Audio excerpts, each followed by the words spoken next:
Welcome, welcome. Thank you everyone for joining us. My name is Erin and welcome to Create, Share, Learn Live. I am being joined at hopefully a decent frame rate by the lovely Ben Isles. Hey Ben. Hey Erin, how are you, mate? Good to. How was your month? And Oh, you, my you plague ridden. So this cold and flu season is seriously no joke. isn't I it? have You imagine how been bad in winter's going to don't even. I know, right? So, before, like literally days before my kiddo started school, be. we Yeah. all went down and I did one of the Oh, home tests, the 4-in-1 tests. Keep them in your fridge, guys. They're very handy to have. And it turned out the house had RSV. Now we oh, have a couple of people in our orbit that have very new or pretty new babies. So that was moderately horrifying. Like literally, I started to feel unwell like on the Saturday morning when I was out buying snacks for a play date for Saturday afternoon. And then I was like, you know what, guys? I think maybe we should just like postpone this. And that was the Australia Day long weekend. And seriously, there has been one day since then where I went, you know what? I'm actually like, my voice is back. I'm feeling much better. I'm going to do a workout. Like, I'm feeling better. And then, like, literally the very next day, oh no, sorry, death. that night, throat started to get swollen. Apparently, I was chopping down trees in my sleep because I was snoring like a chainsaw. Right, I should like. Kiddo was up sick with fevers and stuff again. And I'm just like, mate, this is yeah, as you said, if this is what the end of January and all of February has been like, because we run out of February tomorrow. I know. It was just So yeah. if this is what February is basically just a write-off for us at this Pretty stage. much. Yeah. So You if this is survived. what this part of the year is like for that back to school period, I shudder to think what the winter period is going to be like for colds and illnesses. So watch me like literally going on to like chemist websites and stuff and finding out where like the first flu shot available is, booking Yeah. myself in, trying to give myself as much buffer as possible because yeah, I'm not good with respiratory viruses and stuff. They knock me RSV. Me neither. about. Yeah. I And me think. not I being able think. to talk, Oh, torture, torture. oh no! Don't be like that. Don't be like that. Oh no, like my Really good. husband would try to like just coordinate stuff and I'm like literally typing into my phone and then turning the screen and showing him. Oh, It was that bad. Like he literally could not understand. It was awful. And I had nothing. It was so awful. So yeah, how has your February been? well, mine's not been that bad. We had it was serious, a lot of like nose and nasal action, but so just generally sick and like cough syrupy, but yeah, just Oh, lagged, and it was just but yeah, good. Like the boys have started a new school. It's going very well. They're very happy. They scored oh their first yeah. merit day. So they got 9 more to go or something till they get the next thing. And yeah, so So that's been really cute. good. They've had a ball. And yeah, we've survived the first 4 weeks of a new school and it's going well. Yeah. So I'm Well, we pretty missed the happy with first that. 2 weeks of school because we Yeah. weren't sending kiddo while there was like active plague in the Yeah, house, fair. and then every bit of illness that's gone through the house has like, luckily or not luckily, sort of started to kick off the day after she's like had kindy, Yeah, okay. and so then we sort of like coast her through the weekend. She starts to get better. We send her to kindy, and then we go down with it. That lovely incubation. But yeah, loving school. Just so excited to see teacher, so excited to Yeah. to show us how things are going on the monkey bar situation. Because Yeah, like yeah. me, short queen needs like a step to get up to the monkey bars. So that's going to develop Ah, her grip strength nice and fast, right? Because she's like this far off the ground. yeah, yeah. That'll be good. We've got a pirate ship at this new school, so it's like and so they've been talking about it, and so because they're on the split. Like Archie's just in year 4, so he's going into the top end of school now. Well, second year in the top end of school, and Ollie's in year 1. So they can share, they can be on the pirate ship, but they can't be on it together. They can't be on it together. And so they have these pirate ship stories, and they sort of Wait, does that mean like it's a Neverland situation where they're like directly like fighting each other and like how kids play? Maybe, but I just know like they below decks about these parts on the pirate ship, because one gets it.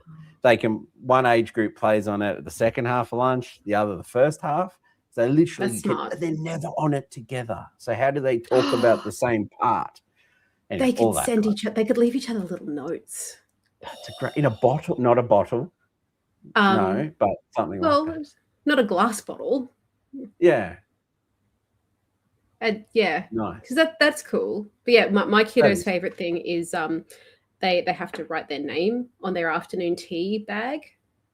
So they get these paper bags and they practice writing their name. So that's been very exciting. Yes. I started off the week with like a sticker that could be put on the paper bag instead, because obviously the name is quite unintelligible, but it's huge strides in a couple of weeks. So it's all very exciting when your little munchkins start to people. Like the other day, just walking through the kitchen, just grabbing stuff, getting bowls, getting herself a little snack. I'm like going, she's being a little person. She's peopling all by herself. That's just waltzes off into the room, comes back out with an outfit that is very fashion. Yeah. Gumboots, some form of skirt, some form of sparkly princess shawl, and possibly like an oversized stained shirt. Just fashion. Perfect. I'd wear that. That seems fun. Balenciaga would probably charge like 70 grand for that outfit. Like, send it to Kids Vogue. You'll probably get page 2. No, it is the best. It's just, and even just the little things that they say when they start in new schools, and you go, oh, that must be something that the teacher says a lot, like calling people, you silly sausage. You go, So nice. It's gorgeous. But start of school year is very, very cute for a lot of reasons, but it's particularly, cute when it's your first going through, because then you're like the wild-eyed, inexperienced parent as well, who you don't quite know what's happening, especially if they're starting a new school for you. That's crazy.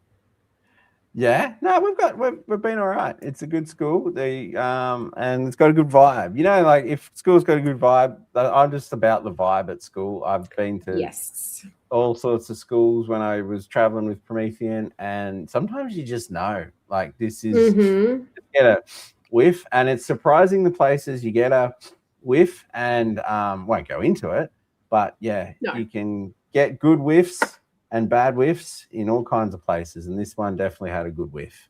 So and same with ours. Like Maggie, good vibes, happy munchkin. I love it. Happy munchkin. Yeah, great staff, great environment. Old, but it's classic. Yeah, our school is 100 and something years old or something. So anyway, little public school, the back of town. Yeah, nice, very nice. Well, anyway, enough about doing the parent thing where we're just talking endlessly about our kids. Oh my god! All the viewers are like, oh my god, tell us the news. Yes, what is happening out in the world other than getting sick going back into the school year? That's it. We get it. You were snotty and your kids went to school. Move on. Oh, the rite of passage. Okay, so speaking of, here is the news. So beautiful. I am more than happy for you to go first, Ben. All right. Well, I'll push some buttons here and share my screen. I think it's that button, isn't it? Share screen. Can I send a allow? All right. So I'm going to, hopefully this will come up in a second.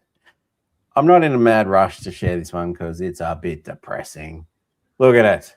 More AI news. Now, I'm going to do this in Safari, and I know no one uses Safari unless it's on their phone, but I really like this button here where you click reader mode, and then you go to hide distracting items, and then when you click on parts, boom, you can make them go away. And I'll make that one go away, and then I'll make this ad go away. Oh, nice. And then I'll come back here, tick that. I know. So Petapixel is one of my favorite news sources for photographers. And the news is because all these AI companies are spinning up and just demanding more data, and they're building big data farms. Yeah. The parts that go into the data storage are becoming obviously the demand is out exceeding the pace of the companies that can make them. Apparently, if you read through this article, there's only like 3 big factories that make some of these core components. And so prices are going up like disgustingly. And we're not talking about, I'm not building a data farm. I just want to get a hard drive to store my photos on. Yeah, the example, these guys, Petapixel aren't a big fan of SanDisk. Some people got caught up in a bunch of hard drives that went belly up, but I still have. Anyway, the deal is 2 terabytes of USB 3.2 SSD, $100 US. So probably what, 150, 160 here. That feels about right. Now costs $216. Yay. See, that's so interesting because it's gone back to like early 2010s prices, nearly. Like, yeah, like it wasn't even, it's like it's not even the COVID, you know, can't get computer gear because everyone's playing games and streaming kind of problem. It's just like, and the more that, like, look at this one. This was a 4 terabyte setup, $266. That was one of these sort of, like 4 terabytes is a lot. But 1 month later, it's gone up to nearly $600 dues. It goes back to that thing of people will charge what the market will bear. Yeah. And it's like... That's crazy, though. They did a segment on their podcast about it too, and they're sort of saying, build more factories. Well, this... you could argue that a lot of this AI stuff is going to kind of settle. I'm not going to say the bubble is going to burst. Can you question the thing of, do we need more data centers? Like, is AI being used more than it possibly should be? Like, should we be encouraging AI to be used as everything's a nail, so let's use AI as the only hammer? Like, oh no, it's like, yeah, remember when you used to just write stuff yourself or things? It does definitely have its uses. I'm just here to vent a bit and sort of say, be aware of it. Memory cards, even memory cards. So these aren't. This is your short-term storage that lives in your camera if you use it properly. Leave it at that. 128 gigabytes used to cost $90. Now $190. So what you're saying is I picked the right time to treat myself to some new SD cards for my camera. Yes. Like before Christmas is what you're saying. Well, you did. I picked the right time. I did the same thing last year. I went and bought a bunch of 64 gig ones and thought, oh, these are actually affordable. Can't do it now. They've tripled the price. Yeah. I literally did the same thing, Ben, because my DSLR was running off of 16 gigabyte SD cards because that was what I bought the last time that I was very frequently pulling out my DSLR, because 16 gig was all I could afford because it was really rotten expensive in 2012, 13, 14. Yeah. I remember just nearly bankrupting myself buying a 1 gig compact flash storage card, and the guy at Ted's cameras in Canberra was like, you'll never need a bigger card than this. You're just going to be able to fit this, your 2 kids, your mum when she's too old to live at home. Everyone's going to be able to fit on this memory card. It's amazing. And neck minute 48 megapixel minimum resolution. The good news is, thanks to this AI monster that is ruining everything. Not everything. I'm being grumpy. It's late. But that 1 gig card has Old now man tripled in checks value. Wait, so does that mean that like there's going to be like a reseller thing now for people who like stocked up on SD cards because the prices were good, and then all of a sudden it's going to be like Beyonce tickets? Where Well, get this, the price of film from Kodak is actually stable and has gone down a tiny bit. That's amazing. Gone down about $2 a roll. I know.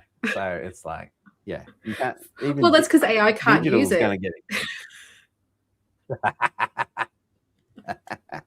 Anyway, that's my news. If you want to read more about it, I'm sure I can post a link here while Erin does Erin's thing. That is amazing. It's kind of chuck it into the banners. If you're into stats and things like that, go for it. I'm going to banner this up, and that's my news. Fantastic. And what I am going to do is I'm going to now share my screen. I've already got my banner preloaded, so don't overwrite my banner. I don't think I can actually make banners. I can turn them on. Okay. Chuck it in the chat in the comments, and I'll pop it into the show notes afterwards in the recording on YouTube. In the description, I will happily add that in there for you, my friend.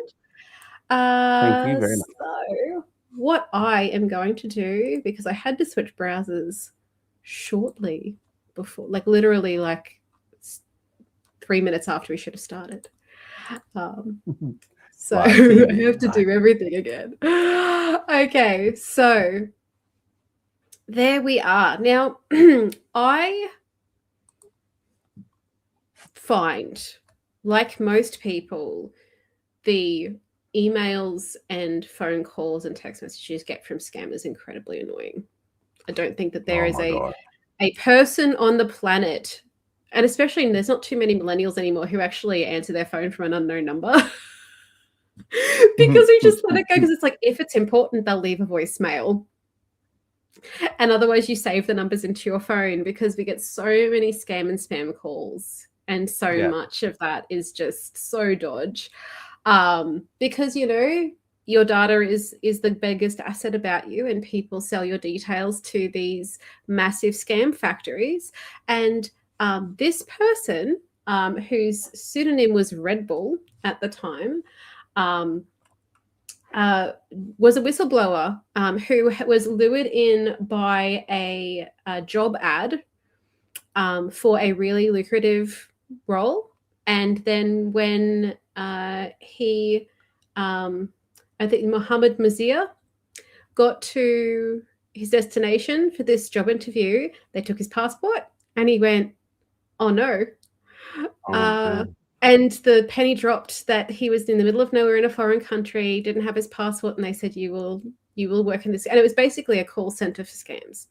And so under threat of violence against himself and his family, he worked in this call center defrauding people, but then figured out a way, because he was a clever cookie, to reach out, and he approached multiple journalists and agencies, and was not taken seriously until he actually contacted someone who works for Wired. So Andy Greenberg did an expose. Wow. And apparently Red Bull, as he called himself, was trapped inside this Lao scam, and risked his life to become a whistleblower, got out. So obviously that's why they're going public and doing this interview. I will just pop that banner up on the screen one more time. I very, very, very strongly recommend you listen to this interview, because it is very educational. And that is the best thing that you can possibly do for yourself, is educate yourself when it comes to scams, because they get more sophisticated. They play on people's emotions. They use data that is harvested from multiple legitimate and non-legitimate sources to build a profile about people.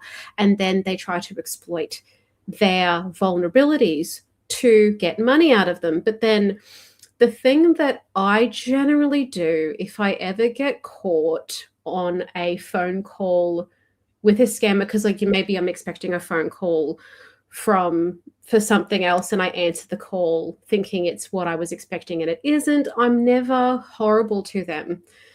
I'm firm. with the no thank you and the hanging up.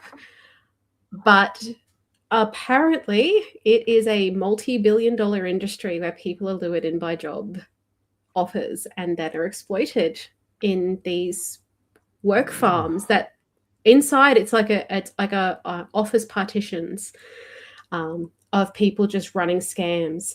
So I really, really, really recommend that you check out the Huntress site and start reading a little bit more about cybercrime and deepfakes and some of the other exposés that they run, and not to frighten you, but simply to educate you, to make you think a little bit more about the interactions that you have. If people are approaching you online, you can't validate who they are. I personally have gotten a couple of text messages lately saying, Mum, my phone's been smashed. This is the new number that I'm on. Can you please call me? I need money. And I'm like, that's a good trick. My child is small, and so no. But so obviously either they're doing a blanket messaging thing, trying to just like see who replies and who takes that in, or alternatively, they've built enough of a profile about me online to sort of go, oh, well, that might be, they are a mother, tick box mother, column, data spreadsheet, whatever. And so they're having a crack. And to see if they can exploit that weakness, because nobody, and I repeat, the most clever, digitally confident and literate person on the planet, no one is completely invulnerable when it comes to getting scammed. It can happen to anybody. So the more you educate yourself through trusted sources as well, the better off you will be in the long term. And that is my news for this particular episode, because I do not want to jump up and spend too much time on my high horse, because I would love to get into our next segment, Ben. Great news item. And that segment is That's neat. Okay, so I would love to offer up first chair to you, Ben. What would you like to share with us this week? Well, I've had some conversations recently and I get it, where to next, or where to, if you don't want to spend a lot of money on subscription software. My favorite subscription software is the Adobe Suite. It's expensive. It's also really, really good, and it's worth it to me to have it, my work pay for it, and we get access to it too, because we spend our nights up late doing podcasts. So and it's industry leading software. Like, love it or loathe it, it is still industry leading software. A lot of the features and functions that you see a lot of programs are introducing now have their origins in the Adobe product suite, and people go, that's a great idea, let's see if we can figure out how to do that for ourselves. So it is what it is. I use it too a lot. It is what it is, and it's an evolving thing, and there's a little bit in there too where sometimes if you're just happy doing the same old thing with your edits, because maybe you're a light editor, maybe you enjoy a certain genre and a certain way your photos look, you don't necessarily need to always have more and more features. So therefore, do you need to go along for the ride with it? Now, if you don't, I've been playing around with some other options. I tried one that I had to install, didn't really like it. It was a little bit heavy on the sizzle, and when we got into the steak, I found for photography it wasn't quite there. Look, if you did a tiny bit of photography and a little bit more design, maybe. And then I remembered this old thing, Photopea, which is a website that has been it's basically a Photoshop emulator. If Photoshop was about 5 years old, 5 to 10 years old, and it's a good tool. You can visit it via website. Before, I think. Oh, have I? I think you like one of our first episodes or something. You might have mentioned that there was some news in relation to it or something. So if we go photo, it's free. it does sort of spin up from your browser, and then it works locally. So that's neat. And it kind of runs on just about anything. So if you're a Chrome school or something like that, you're just doing a couple of edits or things like that. At the minute, I'm working with a group of teenagers, and they're kind of enjoying their cameras, but they might want to edit a little bit. I've shown them a couple of options. This one kind of was good. I mean, you can even use it on your phone if you've got laser eyesight as well.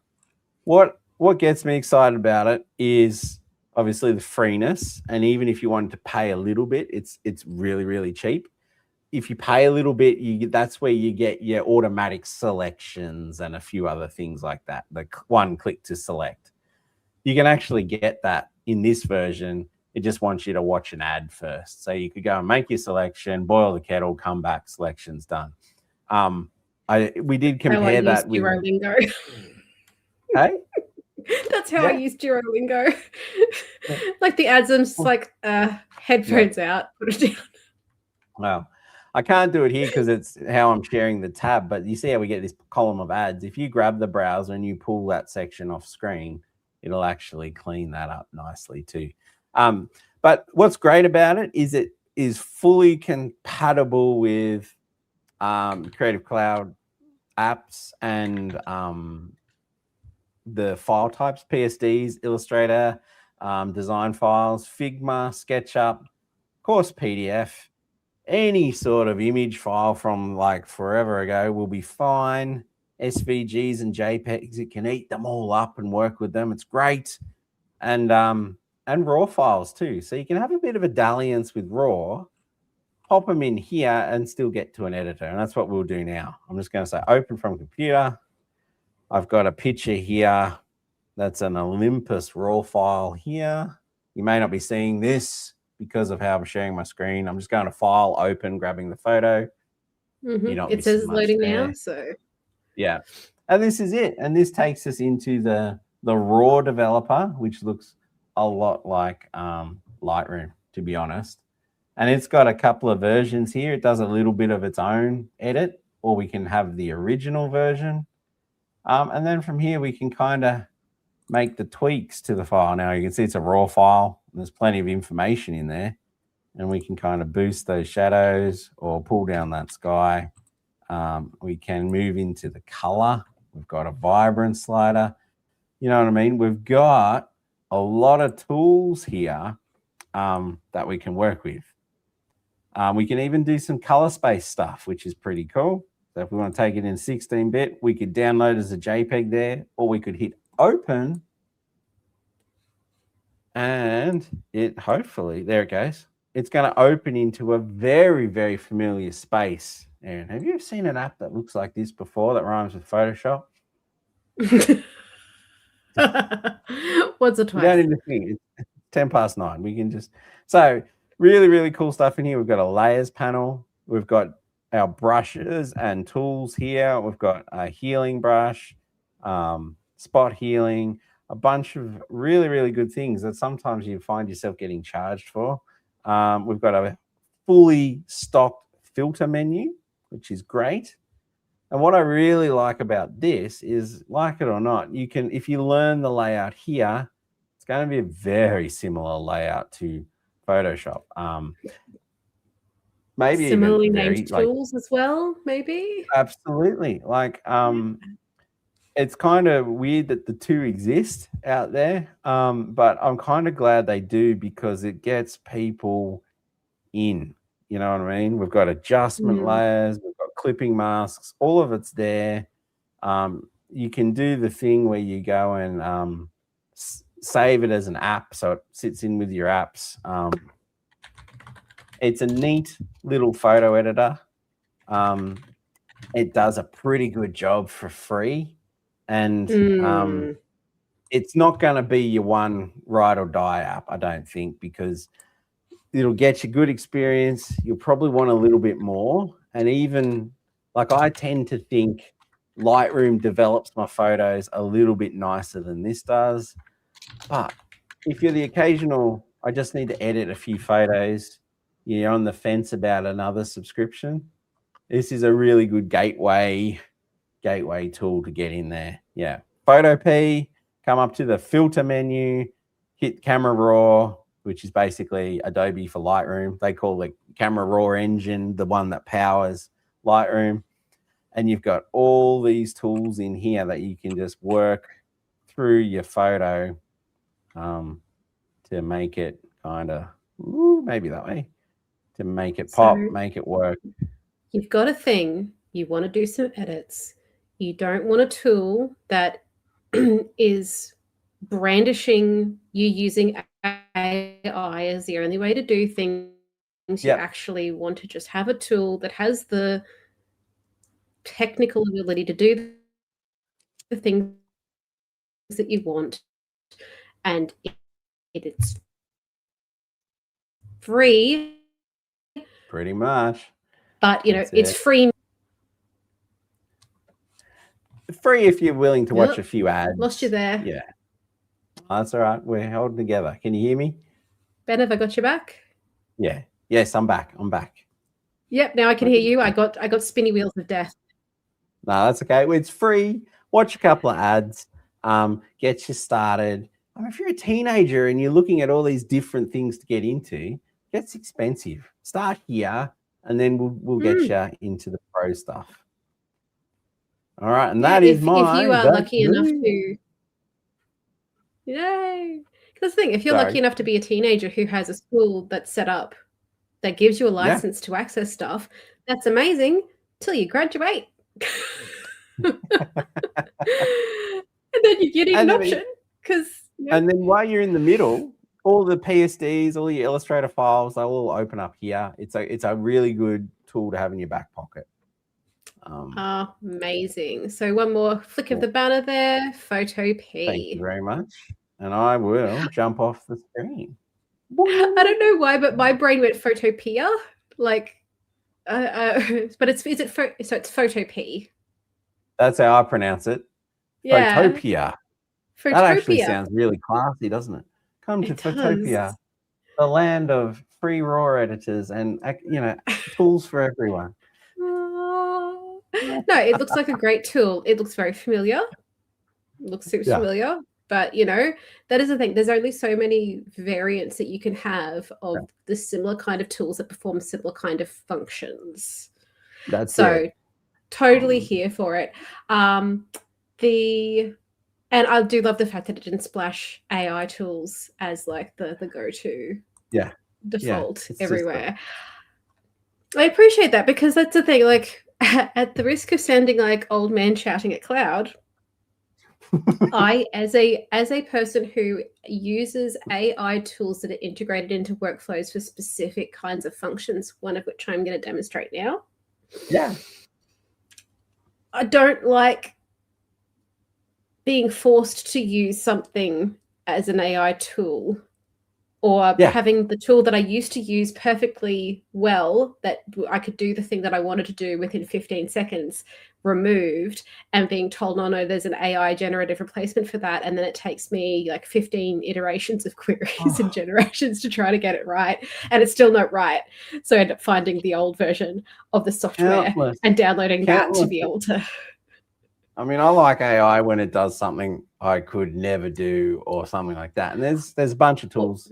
I love that. But or something where the juice is generally not worth the squeeze. And that's my share for today. So I'm going to add to the stage the new version of Premiere Pro. Premiere Pro 2026. Now, Premiere Pro 2026 has some stuff in here that was teased at Adobe Max of new features that they were demoing. Yeah. And one of those things is the hello to object mask for AI tracking and marking the frames of the object that you want to mask, and then you tell it to track it all the way through, and it does it for you rather than you trying to like go into After Effects or do it somewhere else and then trying to frame it or trying to like pick this, trying to select stock footage or getting your the person, say for instance you're interviewing someone on a green screen And if you can't key the color out properly, trying to tell the person not to move around too much because then they'll slip out of the mask edge. Yeah. Which may or No, may not have been a problem for me in the past. So they do have tutorials, they do have Learn More, and that is what I'm going to quickly try to demonstrate. Now, I will freely admit, when they release new stuff, I will watch the Adobe tutorial, and then I will watch some other tutorials that people have put up to sort of make sure I have a good solid understanding of how it works. Now, I'm going to, in Adobe 2026, which I have just downloaded onto this PC, I'm going to start a new project. How do I do that again? Let's just cancel out of that. I went to the new project button at the top left-hand corner of the screen. And this is a clean install of 2026, which may or may not have remembered any of my settings for previous versions. So literally anything could happen right now. So I'm going to go CSL Object Mask 2026-02. And I'm going to hit create. Now, the interesting thing that I found about the decision for this tool is they changed the location of where the masking tool is completely to put it somewhere else. And you have to create the mask first, and then it sits, and this will make sense when I start demonstrating it, but you create the mask first, and then it sits as unassigned in your dashboard of tools, and then you have to assign your mask to a certain function in order to actually see the result, which I'm not a fan of, because I use the square, just the rectangle to create little highlight boxes and stuff a lot, and it used to just sit in the settings, and now it doesn't. It sits totally different, which I'm like, that's a choice, not how I would have played it. But I also work in change management. After Effectsy, isn't it? It's a bit After Effectsy. I do. You got to link your nodey something, toady, I don't know. Nice. Okay, so this is the actual folder, because this computer is getting really, really bad. So here is my demo folder where I have gone in and I have downloaded 2 pieces of stock from the free available stock on the Adobe stock website, filtered by free, filtered by video. These are 2 items here, right? So one is a bit of background video and one is a person emoting. So those are the 2 things that I'm going to add into my little project here, and it's just going to be reacting, right? So I'm going to select those 2 pieces and I'm going to hit the import button. It pulls it across into my project. Now, what we've got right now on one screen, which is deeply painful for me, usually I have it spread across both of my monitors in a gigantic widescreen sort of configuration. It's not expensive. They're 2 cheap and cheerful big monitors that I then just have my webcam sitting in between. Hi. So right now I've got it on one monitor, whereas usually I have considerably more real estate to play with. So please bear with me if I'm going, oh my God. Thanks for doing it for us, Erin. We appreciate it. It's too cramped. It's too cramped and I hate it. So this is the 2 pieces I just selected. So what you'll see there is you can just click and drag them around on the timeline. So now I have the person sitting in front of the movie cloud inky thing that I picked as the background. Now, as you can see, she moves around, her hands move. So trying to key this, because oh my God, the hair, you could try doing a color key on this, but if you look at it quite carefully, you can see that's a bit darker than that. So if you tried to color key this, you might run into some problems, not just because there is a variation in color from there to there, but also that orange is quite close to her skin tone. So if I was to go to my effects bar and I was to go into the video effects and I was to choose from the keying options, and I do apologize, the option to have the words bigger is now gone out of Adobe Premiere Pro. So I can't make this text bigger for you. We'll be back after I see this podcast. I would if I could, and I really recommend that they do something about that, because it gets squinty otherwise. So I could try a Mine's Luma so key, I could cheesy. try a color key, I could try an ultra key, and it's not going to be able to do the job that I need it to, because that orange is way too close to her skin tone. So you see, I just did an ultra key and it blows it out so hard. And I can try going for a more relaxed version of it, but I mean, that's cool. She's very like artistic, but it's not the overall effect that I want. And I can try different keyings, but it's never going to work because that orange is way too close to a natural skin tone. So I'm going to remove ultra key from the effect controls. And yes, I use this a lot in my daily job. So that is why I know where these tools are. Please remember, for all of you out there going, oh, Premiere Pro, it's so complicated. I started using it only like a year and a half ago, just over a year and a half ago, maybe creeping up on 2 years now. Before that, I was using the much more downscaled versions like Adobe Rush and other programs to make my videos. So I watch a lot of YouTube tutorials and figure stuff out when I want to do something. That is how I've learned. And I watch things like our show and go, oh, that's where that menu thing lives. So what I want to do is I want this person to be superimposed over that footage. So what I'm going to do is I'm going to find the masking tool.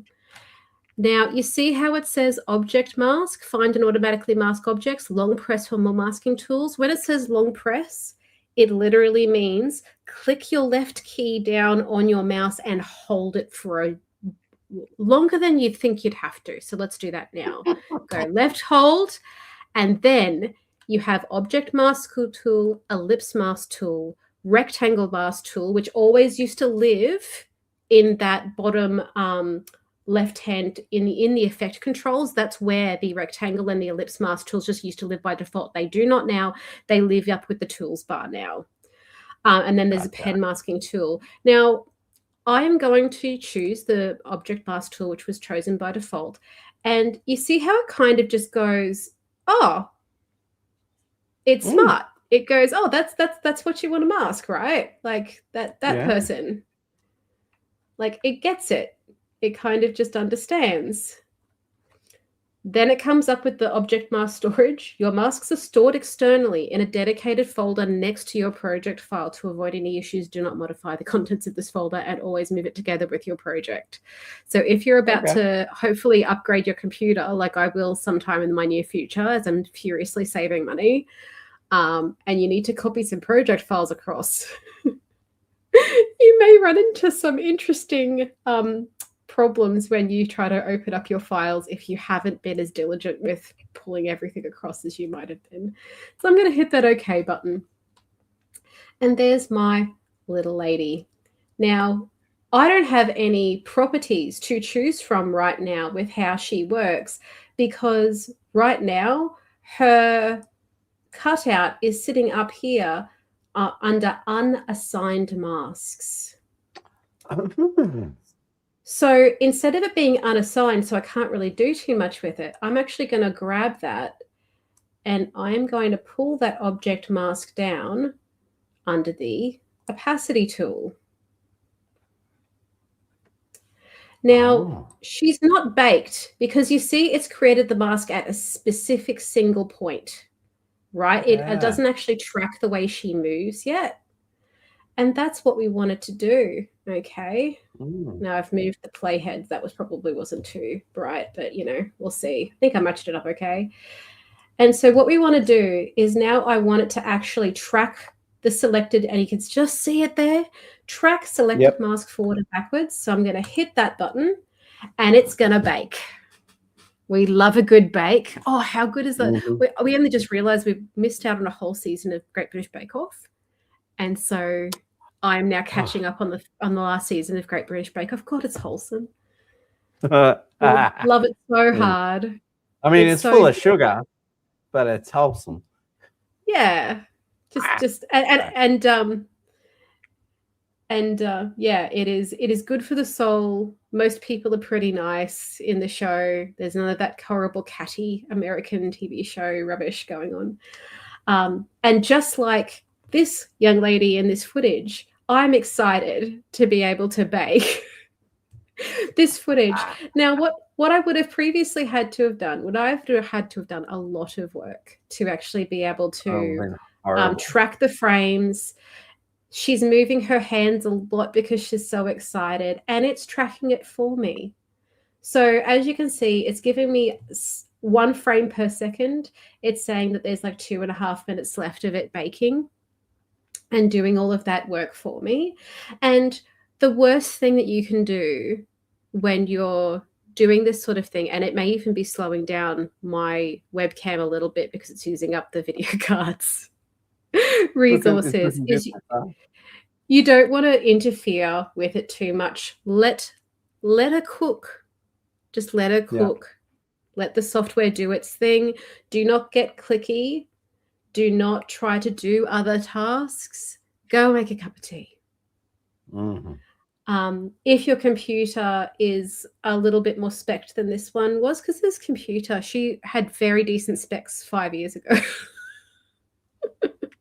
Now she's getting a little long in the tooth. So on a better spec machine, this may take, seconds. On this machine, maybe not so much seconds. Maybe might take a bit longer than seconds. But it's only got a minute and a half left, and it's doing all of the tracking for me. And then once it's done, it's done. It will remember and hold, and then I can do some fine tuning of the edges of that mask. I can feather it a little bit. I can move her around the screen, and she will have that opacity already sorted for me, which is just amazing. Such a time saver, such a good and valuable use of AI, because yes, I could do this myself using multiple bits of software and then bring everything into my project. But if I'm just needing a quick background removal, this is chef's kiss. Whoop. And because I'm not touching anything, it's starting to track a bit faster. Nearly done. Nearly done, Ben. It's looking good. No soggy bottoms. Huh? Yeah. Oh, do you not watch Bake Off? No, but okay, that's good. Good context. Good. Yeah, no. Treat yourself, my friend. If you ever hear someone referring to oh, no soggy bottoms, that is definitely like a Bake Off, like direct. Oh. Mate. It's like saying, oh, biscuits to someone who's never watched Bluey. This doesn't work. I'm so excited about the Scrubs revival. I've seen that. Yeah, so I haven't watched it yet, but we're going to sit down sometime, maybe tomorrow night, and get into that. Amazing. Because nostalgia. I'm here for the nostalgia. So now you can see I've got. Oh, that's clean. It's so clean. And because it's given me that white border, I'll see if I can just make it a little bit bigger because I don't need as much room in my timeline because I'm not working on a big video. So I'm just going to click away from that now. And now you don't see the border, but you can see there's just like a little bit of orange still creeping in on the edges. So you can keep going, you can keep running it, right? You can keep refining it to try to make it a little bit better. You can also just do things like trying to soften it by you can increase the feather ever so slightly. You can add an expansion to it. You can try to change the blend mode. You can even invert the cutout so that it has just cool. The background as well. It's like you could do like some OG Apple advertisement where it's just like the outline of the person dancing with their iPod. Yeah, James Bond intro. They always did that. Yeah, man. There's lots of applications. Silhouettes. Yeah. So there's lots of different ways that you can change different settings to have different kinds of experiences, I guess you could say, with how this goes. I usually add like a touch of feather just to soften the edges, and you can redo the tracker if you're not 100% happy, but like hair is hard. The other thing that you can often do, and I am definitely guilty of this, is I will, especially if I'm using some sort of stock, I will go in and I will try to find something that is complementary in colors to what I'm after Mhm. and get that to hide a lot of sins for me. It's hide the feet, Because Erin. why Hide the not? feet. Hide the feet, my friend. Hide the So that video may or may not take a lot of time to bake, but it'll look pretty good. Yep, there it is, nearly done. And just move that around and pull that across into my project. There we go. Downloads. There's this one. And then pull it across into my timeline there.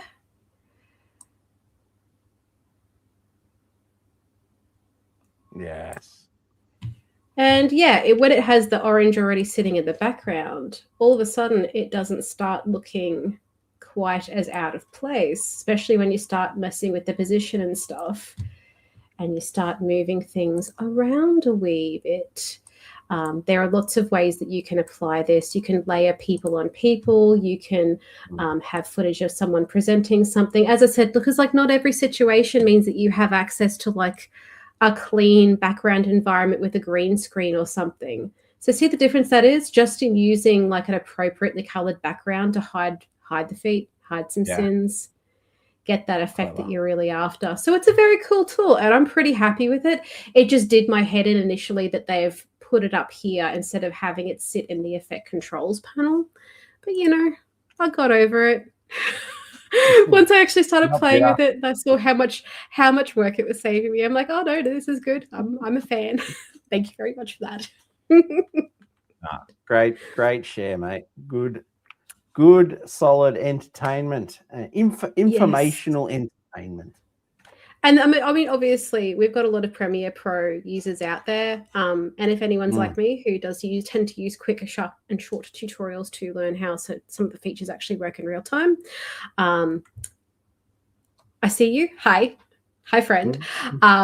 But next week, I will definitely well, actually, it will be next week in a couple of weeks because obviously I was sick. So barring illness, during the next episode, I will do something a lot more low lift, like, something in Adobe Express, because obviously not everybody is using Premiere Pro on the daily.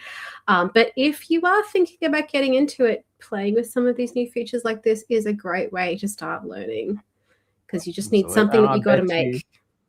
I bet you, Erin, the background remover for video in Express just got a whole lot better now that this dropped in Premiere. It all trickles. Oh, the trickle effect is real. So I think on that note, we might call it there, my friend. I think so. And yeah, so it has. It's been a very good and solid show. So obviously, as I discussed last episode, I was going to be doing some work on updating and fancying up the intros, which clearly didn't happen as I was extremely unwell for most of February. So let's see, with our March episode or April episode, hopefully I'll be introducing some cleaner, crisper, more fancy intro stuff that actually takes advantage of some of these lovely new features that have come out since I made the original credits for my show back in 2021. Exciting times.